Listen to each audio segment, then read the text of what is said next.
I'm feeling a little bit under the weather, but not so under the weather that I can't talk about Brett Kavanaugh and all the circus surrounding his nomination to the Supreme Court. There's some stuff I want to say about that.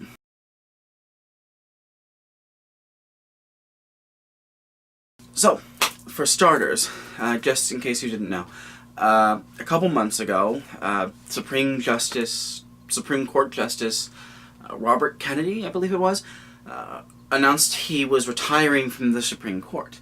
And that began a clamor to get a nominee confirmed. There was a short list of people, but the person that President Donald Trump... That's 4 takes, that's the one I didn't throw up on. That prick decided to nominate Brett Kavanaugh, a person whose views on presidential power are troubling, to say the least. More or less what he functionally believes is that the president should be immune from any sort of consequences of his actions. He's even gone so far as to say that if he'd been one of the Supreme Court justices during the Nixon trials, where they were trying to subpoena Richard Nixon for the tapes that he allegedly had hidden somewhere, that he would not have ruled in favor of the Senate. Which is troubling, especially when you have a president who, after the midterms, may be under federal investigation for all kinds of crimes. All just a list of crimes as long as my arm. Longer than my arm, and I have freakishly large arms. There's also the general Republican shenaniganery when it comes to Supreme Court justices, or nominees for the Supreme Court justices. He's very anti-environmental, he's very pro-big business, he doesn't like women, it seems. At least when he's ruling against them. He seems to claim that he likes women plenty good when they're working for him, which may or may not be true. We caught up? I think we're mostly caught up. So I've been paying attention to the hearings since day 1, hour 1, and a couple of things immediately struck me.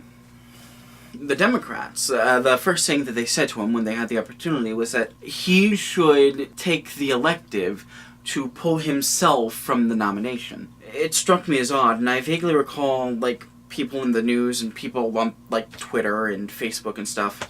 Not Twitter, I was banned from Twitter. I didn't see anything on Twitter.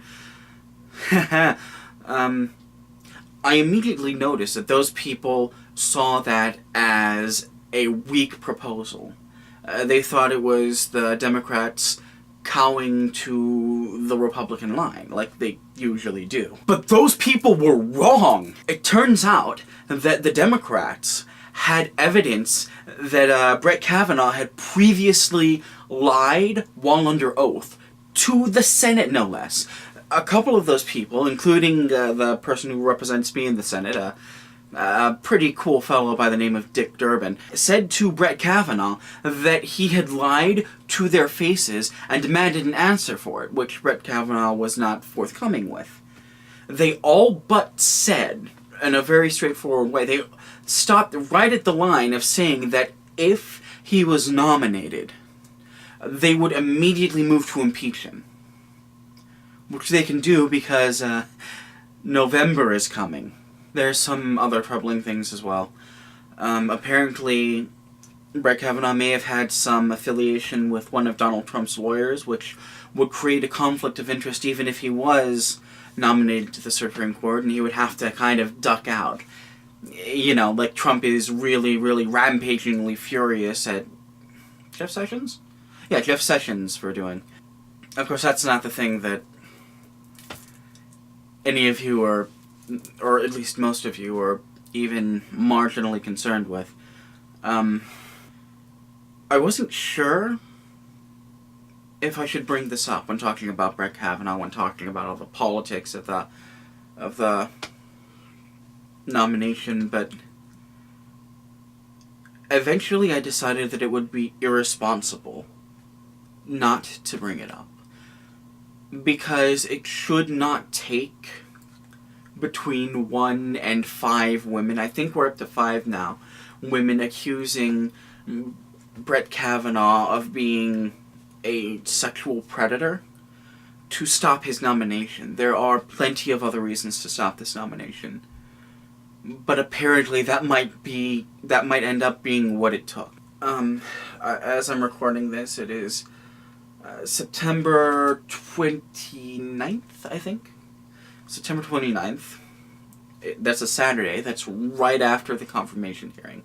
On Thursday, there was testimony from both Brett Kavanaugh's first accuser, a woman named Christine Blasey Ford, if I recall correctly, and the judge himself, Brett Kavanaugh.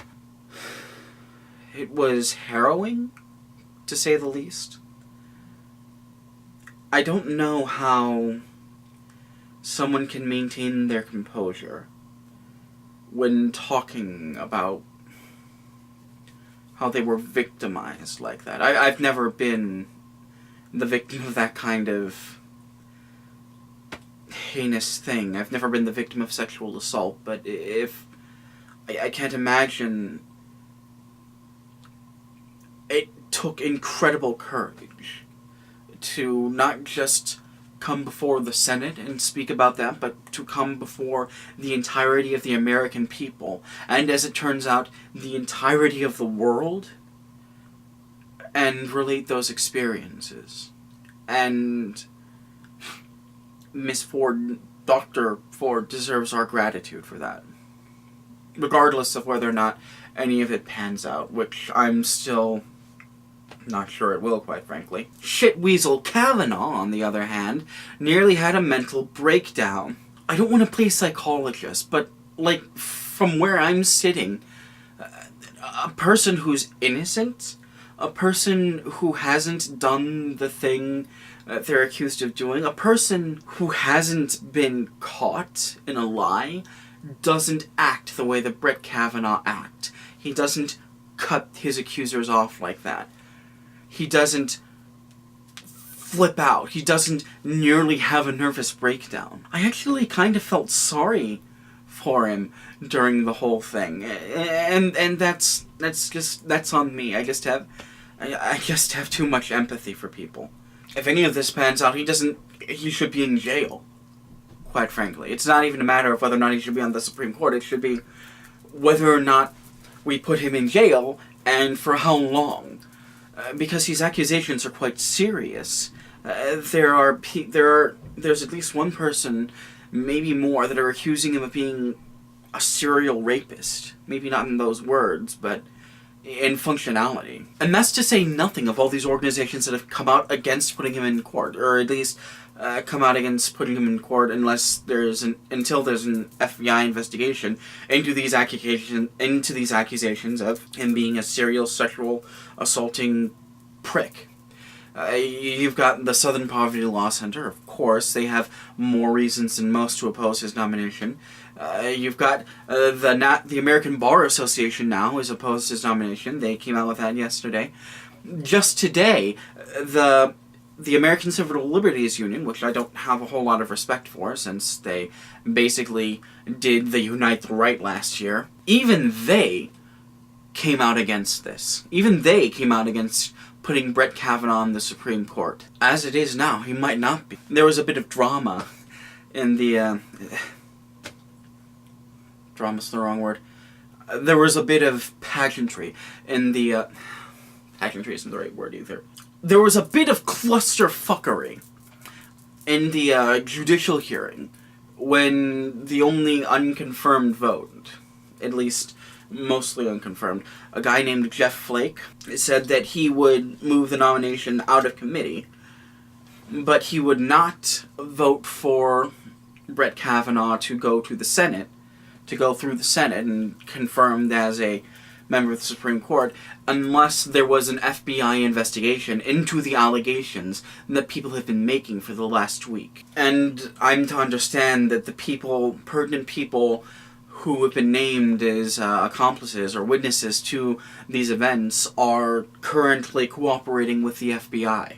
As I said before, if these allegations that not just that he groped the woman one time, but that he repeatedly drugged and participated in the gang rape of women while he was in college, pan out, if the FBI can find evidence of that, he's going to jail.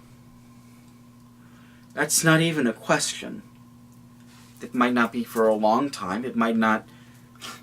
You know what happens to white people when they get convicted of crimes like this. But it will prevent him, not just from being on the Supreme Court, it'll prevent him from being in any judiciary for the rest of his life. Something kind of striking to me. Something that I'm surprised no one else has brought up. Brett Kavanaugh says that his life has been ruined by these allegations, and that's simply untrue. If these allegations are true, then it will be things that he did of his own volition that ended up ruining his life. Actions have consequences, so to say. It bothers me a great deal that he's framing himself and that the GOP is framing him as some sort of victim when the claim being made is that he victimized multiple women, or at least one woman. I believe the people who are making the accusations against him, but it's a legal thing. Maybe I shouldn't, but I put a lot of stock in our legal system, and our legal system believes in the idea of innocent until proven guilty. I hope he doesn't make it.